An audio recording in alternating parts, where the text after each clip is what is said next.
Hello students, कैसे हैं आप? आशा करते हैं आप अच्छे होंगे। स्टूडेंट्स, यह प्रश्न आपको एग्जाम में अवश्य मिलेगा। मतलब इस तरीके का प्रश्न आपको एग्जाम में अवश्य दिखेगा। मतलब आपको इस तरीके की दो रेखाएं दी जाएंगी और वो कहेगा कि इन रेखाओं के बीच की न्यूनतम दूरी ज्ञात कीजिए। तो आपको न्यूनतम दूरी का देखिए, यहाँ पर ये रेखाएं आपको किस फॉर्म में दी गई? ये रेखाएं आपको कार्तीय रूप में दी गई हैं। तो रेखाएं जब आपको कार्तीय रूप में दी जाएंगी तो उसका जो सूत्र है दो रेखाओं के बीच की दूरी का निकालने के लिए, वो ये है, इतना लंबा चौड़ा, है ना। तो यहाँ स्टूडेंट्स, ये प्रश्न में कुछ नहीं है, केवल आपको ये सूत्र याद होना चाहिए।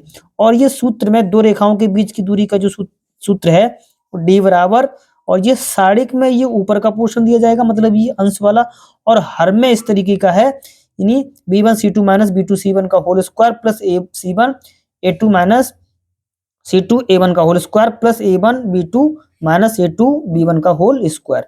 तो इसको करने के लिए, क्योंकि ये थोड़ा ये लंबा पड़ता है, तो ये अंश वाला पोर्शन हम किस रूप से करेंगे? इसको हम डिटरमिनेंट से करेंगे, मतलब ये सारिक से होगा, और नीचे वाला हम ये अलग इसको कर लेंगे और उठा के फिर हम इसी सूत्र में रख देंगे, फिर हमारा आंसर आ जाएगा। राइट। तो इसके लिए हमें किसकी आवश्यकता पड़ेगी? इसमें हमें x2 x1, है ना, इस तरीके A1 B1 C1 A2 B2 C2 की। तो इन रेखाओं में से इनको हम क्या करते हैं? निकालते हैं। कैसे? देखिए, सबसे पहले हम देखते हैं पहली रेखा में। तो पहली रेखा में देखिए, ये x1 का काम कर जाएगा, ये x2 का, सॉरी, ये x1 y1, ये आपका z1, और ये A1 B1 C1 का काम कर जाएगा। तो हम सारे मानों को इनको लिख लेते हैं, है ना। तो सबसे पहले हम किसको लिखते हैं? इन रेखाओं के जो हमें ये मान दिए गए हैं, है ना। इन्हीं यहाँ से हमें x1 की आवश्यकता पड़ेगी। तो देखिए, x1 बराबर कौन? x1 बराबर होगा -1, और y1 बराबर भी -1 होगा, और z1 बराबर भी -1 है। देखिए, वो सूत्र में माइनस होता है तो माइनस माइनस प्लस हो जाएगा, है ना। ठीक है, यहाँ से a1 का काम कौन कर जाएगा? ये a1 का, यानी a1 कौन है?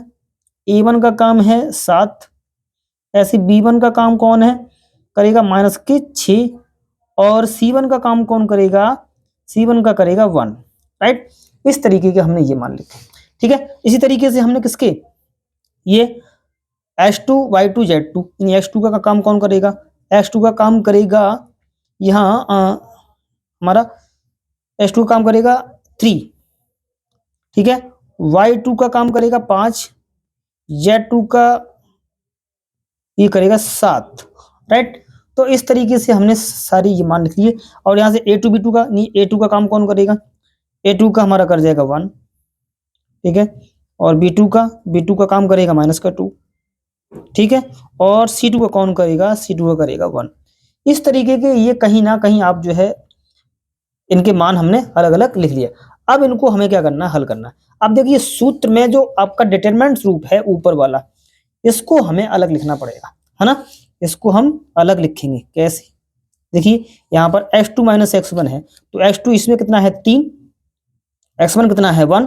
तो देखिए, ये 3 और ये माइनस का 1, ये कितना हो जाएगा? ये 3 और ये प्लस का 1 हो जाएगा। राइट। ऐसे ही यहाँ पर ये y2 माइनस y1 है, तो y2 कितना है? y2 है 5। ठीक, और y1 कितना है? ये है आपका, है ना। तो ये दोनों देखो 5, ये और ये कितने? 5 और 1 कितना हो जाएगा? 5 + 1। राइट। ऐसे ही यहाँ कितना? z2 minus z1। तो हमारा देखिए, यहाँ पर z2 कितना है? 7, और ये कितना है? ये आपका -1। तो ये आपका प्लस का हो जाएगा, 7 और +1 हो जाएगा, 7 + 1। इस तरीके से स्टूडेंट। ठीक है, तो अब देखिए नीचे वाकई क्या, A1 B1 C1 आपको लिखना ही है। A1 कितना है हमारा? 7, यहाँ आ जाएगा 7। ठीक है, B1 कितना है? ये -6। ठीक है, C1 कितना है? ये 1। ठीक है, यहाँ ये 1 और यहाँ -2 और यहाँ कौन हो जाएगा? 1। ठीक है, अब इसको थोड़ा स्टेप और बढ़ाते हैं। ये कितना होगा? 3 और 1 4, और ये 5 और 1 6, 7 और 1 8, और ये 7 -6, और ये 1 1 -2 और ये 1। ठीक है, इस तरीके से हमारा, जैसे कि हमने जो है आपका डिटरमिनेंट में जो है आपने किए होंगे, तो वहां से इस तरीके से इनको कर लिया। अब इसको हम क्या कर लेते हैं? हल कर लेते हैं कि इसका कितना मान निकल के आएगा स्टूडेंट। तो यहाँ हम सबसे पहले कैसे चुराएंगे? 4 को। ठीक है, तो 4 यानी फर्स्ट रो, फर्स्ट कॉलम, यानी 6 × 6 माइनस के, और ये कितना हो गया? 2 × 2 प्लस का। राइट। फिर यहाँ -6। ठीक है, मतलब फर्स्ट रो ये सेकंड कॉलम, तो 7 एकम 7 और ये एकम माइनस का 1 और ये प्लस के 8, राइट। इसमें क्या होगा, इसके अब देखिए फर्स्ट रो थर्ड कॉलम यानी 7 दूनी कितना, ये माइनस के 14 आ जाएगा और ये कितना आ जाएगा 6 एकम 6 यानी प्लस का 6, राइट।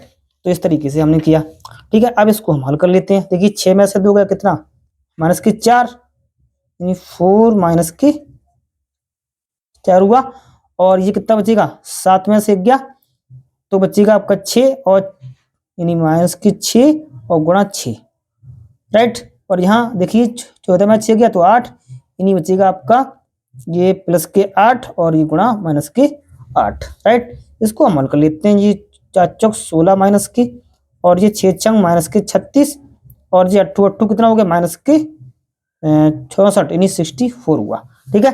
और ये सबको अगर हम जोड़ेंगे तो स्टूडेंट ये निकल के आएगा हमारा माइनस के 116 मतलब 116, ठीक है। मतलब ये जो हमारा साड़िक जो रूप था उसको जब हमने किया तो 116 निकल के आया, मतलब 116 निकल के आ गया। अब हम देखते हैं ये सूत्र में हमारा ये नीचे वाला जो पोर्शन है इसे हल करते हैं, ठीक है। नीचे वाला हमारा ये पोर्शन है, इसको हल करेंगे। इसमें ये क्या है, देखिए यहाँ पर मैं यहाँ करता हूं, यहाँ है ये, यहाँ है हमारे लिए सूत्र में है देखो B1 फिर C2 माइनस फिर B2 फिर C1 फिर पूरे का होल स्क्वायर प्लस ये है C1A2 माइनस C2A1 का whole square plus A1B2 minus A2B1 का होल स्क्वायर, इस तरीके से। अब इसका हम हल करेंगे तो स्टूडेंट इसे हल करने के लिए इस तरीके से, अब हमारे पास ऊपर ये सब मान दिए हैं, उनको अगर हम इसे रखेंगे तो इसका जो मान निकल के आएगा जो होगा माइनस के 6 प्लस 2 का होल स्क्वायर प्लस 1 माइनस 7 का होल स्क्वायर और ये प्लस माइनस के 14 और प्लस के 6 का होल स्क्वायर, ठीक है। और इसे हम अगर हल करेंगे तो हमारा निकल के आएगा अंडर रूट में 116, राइट। और स्टूडेंट इस तरीके से हमारा नीचे का जो हर था उसका मान निकल के आ गया, ठीक है। अब हम इसको किसमें फिट करते हैं, जो हमारा सूत्र था उसमें हम इसको रखते हैं। तो सूत्र हमारा ये है, सूत्र हमारा ये था, तो डिटरमिनेंट को हल किया है ना, तो ये हमारा आएगा D बराबर, अभी हमारा जो मान निकल के आया माइनस के 116, ठीक, और नीचे भी निकल के आया अंडर रूट में 116 निकल के आया, राइट।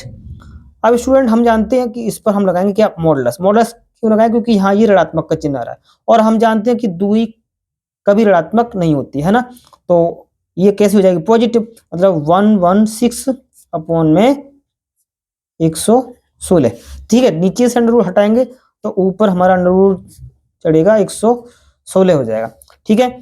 तो हम जानते हैं 116 को हम ले सकते हैं क्या, 116 को ले सकते हैं हम क्या, इसको ले सकते हैं 2 गुणा 2 और गुणा 29, ठीक है। और हम जानते हैं 29 दूनी 58 और 58 दूनी होता है 116 और ये 2 जोड़ा हमारा निकल के बाहर आ जाएगा 2 अंडर रूट 29 और ये मात्रक। इस तरीके से हमारी ये शॉर्ट एंड डिस्टेंस निकल गई, मतलब ये न्यूनतम दूरी निकल के आ गई। तो स्टूडेंट ये एग्जाम की दृष्टि से ऐसा क्वेश्चन अवश्य आता है, इसमें कुछ नहीं है, केवल सूत्र आपको अवश्य याद रखना है, सूत्र पर ही आधारित ये पूरा प्रश्न है, ठीक है। तो सूत्र को आप जो है अच्छे से इसे लिख लें और इसको अच्छे से याद रखना, ठीक है। एग्जाम में आपको इस तरीके एक ना एक प्रश्न आपको अवश्य मिलेगा, ठीक है।